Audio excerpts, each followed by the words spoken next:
এই যে এটা হলো একটা জানলা, এখান থেকে দেখা যায়।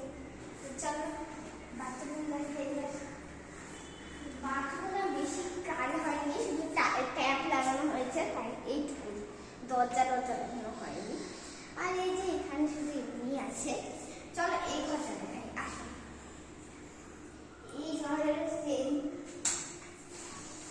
এই ঘরেও সেম জানলা, আর এটাও এরকম বক্স লাগানো।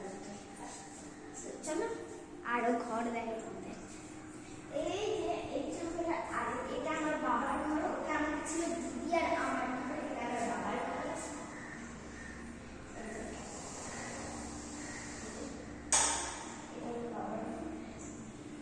আর ওইদিকে আছে আমার মার ঘর, এই পাশের ঘরটা হলো আমার মায়ের ঘর। এটা আমাদের একটা নিচে ছিল, কিন্তু এটাকে উপরে উঠে দিয়েছে।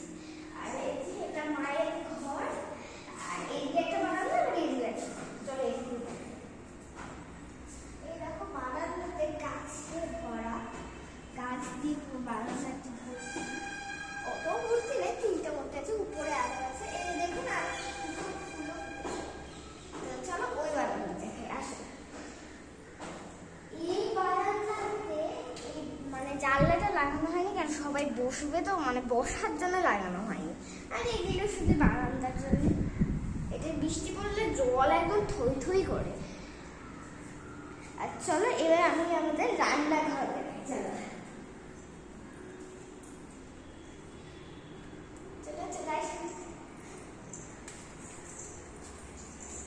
এটা হলো আমাদের রান্নাঘর।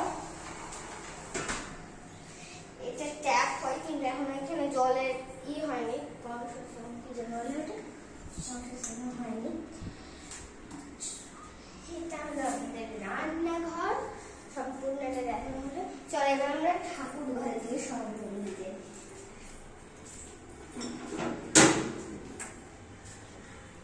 এটা হলো আমাদের ঠাকুর ঘরে, কিন্তু এটা হলো আমাদের ছাদ। আর এইটা হলো আমাদের ঠাকুর। কেমন লাগছে বললে কমেন্টে।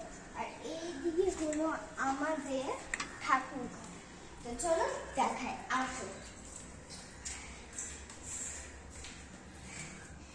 এটা হলো আমাদের ঠাকুর ঘর, এটা আমরাই পছন্দ করেছি, কেমন লাগছে বলবে। আর এইদিকে একটা জানলা, খুললে অনেক আলো বাতাস আসছে। আর এই যে আপনি দেখতে পাচ্ছেন, এটা বলুন তো কি, এর ভিতরে যে মানে কিছু জামা কাপড় ঠাকুরের, ওগুলো রাখার জন্য এটা বানানো হয়েছে। আর এর ভিতরটা দারুণ গরম, এটা লাল রঙ